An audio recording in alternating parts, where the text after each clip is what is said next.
விபத்து நடந்த பகுதியில் மீட்பு பணிகளானது தீவிரப்படுத்தப்பட்டிருக்கிறது. இதனால் அகமதாபாத் விமான நிலையம் தற்காலிகமாக மூடப்படுவதாகவும் அறிவிப்பு வெளியாகி இருக்கிறது. இது குறித்தான கூடுதல் தகவல்களை நமது செய்தியாளர் சிவகுமார் வழங்கிட கேட்கலாம். சிவகுமார், வணக்கம். உங்க தகவல்கள். அதாவது தற்போது விபத்துல சிக்கி இருக்கிற அந்த விபத்துல சிக்கின அந்த விமானம், போயிங் விமானமானது சாதாரணமா மற்றவங்க ஓட்டுற மாதிரி ஓட்ட முடியாது. ஒண்ணு. இரண்டாவது, 2 அடுக்குகளை கொண்டது. இது இந்த 2 அடுக்குகளை கொண்ட இந்த நிலையில இந்த விமானத்தை ஓட்டுறதுங்கிறது மிகவும் ஒரு திறமை வாய்ந்தவர்களால தான் ஓட்ட முடியும் அப்படிங்கிற ஒரு சூழ்நிலையில தான் இருந்த நிலையில தான் தற்போது இந்த விமானமானது விபத்துல சிக்கிச்சு. இந்த விமானத்தோட கேப்டனாக சுமித் சுபர்வால் அப்படிங்கிறவர் ஏற்கனவே இருந்தாரு அப்படின்னு நம்ம சொன்ன நேரத்துல அவர் மொத்தம் இதுவரை 8200 மணி நேரம் விமானம் ஓட்டி அதுல அந்த அளவுக்கு அனுபவம் உள்ளவர். துணை விமானியா இருந்த கிளைவ் குந்தர் அப்படிங்கிறவர் 1100 மணி நேரம் இந்த மாதிரி பயணிகள் விமானங்கள், அதாவது நான் சொன்ன எல்லாமே பயணிகள் விமானங்களை ஓட்டி அதன் அடிப்படையில மேம்படுத்தப்பட்டு அதன் அடிப்படையில பதவி உயர்வு பெறுறதுன்னே சொல்லலாம். போயிங் விமானங்களை ஓட்டுறதை பொறுத்த மட்டும் இப்போவே அந்த பதவி உயர்வுனே சொல்லலாம். அந்த அளவுக்கு உள்ள அனுபவம் உள்ள 2 விமானிகளால் தான் அந்த விமானமானது இயக்கப்பட்ட நிலையில ரன்வே 23 இருந்து, அதாவது அகமதாபாத்ல இருந்த ரன்வே 23 இருந்து கிளம்பிய இந்த விமானம் கிளம்பி சில வினாடிகள்ல மே 23 அப்படிங்கிற மாதிரி ஒரு அழைப்பு வந்திருக்குது. அதனை தொடர்ந்து பின்னர் அது அந்த அழைப்பு முற்றிலுமாக கண்ட்ரோல் ரூம், அதாவது அந்த விமான நிலையத்துக்கும் அந்த விமானத்துக்கும் இடையிலான அந்த தொடர்பு முற்றிலும் துண்டிக்கப்பட்ட ஒரு நிலையா தான் காணப்பட்டிருக்குது. இதனை அடுத்துதான் 9 பேர் அதாவது 9 நிமிடங்கள்ல ஏறத்தாழ 700 அடியில் இருந்து அந்த விமானமானது கீழே விழுந்து விபத்துல சிக்கி இருக்குது.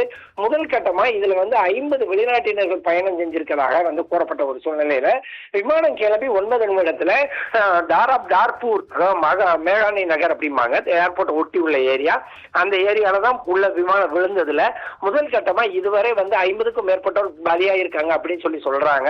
விமான விபத்து குறித்து மேல விசாரிக்கையில என்ன சொல்றாங்கன்னா, இந்திய நேரப்படி காலை, அதாவது இந்திய நேரப்படி 1:30 கிளம்பக்கூடிய இந்த விமானம் மாலை, அதாவது அங்க லண்டன் டயத்துக்கு 6:25 மாலை 6:25 கிளம்பும், அங்க சேரும் அப்படின்னு எதிர்பார்க்கப்பட்டிருந்தது. நேற்று முன்தினம் தான் இந்த பிளைட் ஆனது அகமதாபாத் வந்திருக்குது. அதன் அடிப்படையில் முதல் கட்டமாக அந்த ஒயிட் பெட்ரோல் அப்படிங்கிற அந்த திரவப்பொருள் நிரப்பப்பட்டு முழுவதுமாக செக் செய்யப்பட்டு அதன் பிறகுதான் இன்னைக்கு கிளம்பி இருக்குது. கிளம்பின நிலையில தான் தற்போது இந்த விபத்துல சிக்கியிருக்காங்க. விபத்துல சிக்கின இடத்தை சுத்தி இப்போ என்னன்னு பாத்தீங்கன்னா தேசிய பேரிடர் மீட்பு பிரிவினர், அதே மாதிரி பாத்தீங்கன்னா தீயணைப்பு துறையினர் உள்ளிட்டவர் துணிஞ்சு எங்கெங்க மக்களுக்கு எந்தெந்த இடத்துல விபத்து சிக்கலா இருக்கு, அதே மாதிரி எந்தெந்த மக்கள் எவ்வளவு பேர் பாதிக்கப்பட்டிருக்காங்க அப்படிங்கறத தெரிய வைக்கிறதுக்காக பண்ணிட்டு இருக்கிறாங்க. அதே மாதிரி பயணிகளோட நிலை குறித்து அறிய தற்போது என்ன ஆனது வெளியிடப்பட்டிருக்கு.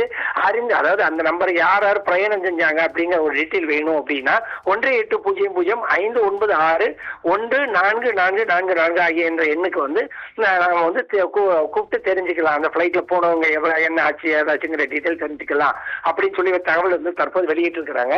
இந்த போற விபத்துல பாத்தீங்கன்னா ஏறத்தாழ 230 + 12 242 பேர் போன நேரத்துல முன்னாள் குஜராத் முதல்வர் அவர் இறந்திருக்கிறாரு. அதை இந்த விபத்துல சிக்கி இருக்கிறாரு. இது அந்த என்ன காரணத்துக்காக இப்படி ஒரு விபத்து ஏற்பட்டது அப்படிங்கிற மாதிரி உள்ள ஒரு விசாரணையானது தொடங்கப்பட்டிருக்குது. விமான விபத்துல எவ்வளவு ஆழ்கடல்ல எந்த நீரோட்டத்திலையும் சரி, அதே மாதிரி பாத்தீங்கன்னா எப்பேற்பட்ட தீப்பிடிக்கக்கூடிய ஒரு சூழ்நிலை, தீப்பிடிச்சு எரியக்கூடிய சூழ்நிலையிலையும் விமானத்துல பயன்படுத்தக்கூடிய பிளாக் பாக்ஸ் அப்படிம்பாங்க, கருப்பு பெட்டி.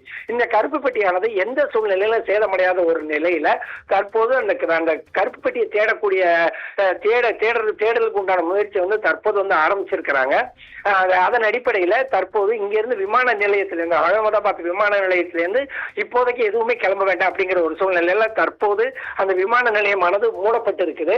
மேலும் பாத்தீங்கன்னா 95 உறுப்பினர்களை கொண்ட 3 தேசிய பேரிடர் மீட்பு பிரிவு தற்போது கிளம்பி இருக்குது. மேலும் 3 பேர் 3 படைகள் அந்த இடத்துக்கு கூடிய சீக்கிரத்துல வந்துட்டு இருக்கிறாங்க. இந்த மாதிரி ஒரு சூழ்நிலையில இறந்தவர்களோட முழு விவரங்கள் தெரிய வர்றதுக்காக அந்த அவசர இழைப்பு அறிவிக்கப்பட்ட நிலையில பலியானவர்களோட எண்ணிக்கை எவ்வளவு பேரு, அதே மாதிரி காயமடைந்தவர்களோட எண்ணிக்கை எவ்வளவு பேரு அப்படிங்கிற விவரங்கள் தெரிய வர்றதுக்கு இன்னும் ஒரு சில மணி நேரங்கள் ஆகலாம். ராதிகா, நன்றி சிவகுமார். நன்றி, உங்க விரிவான தகவல்களுக்கு நன்றி.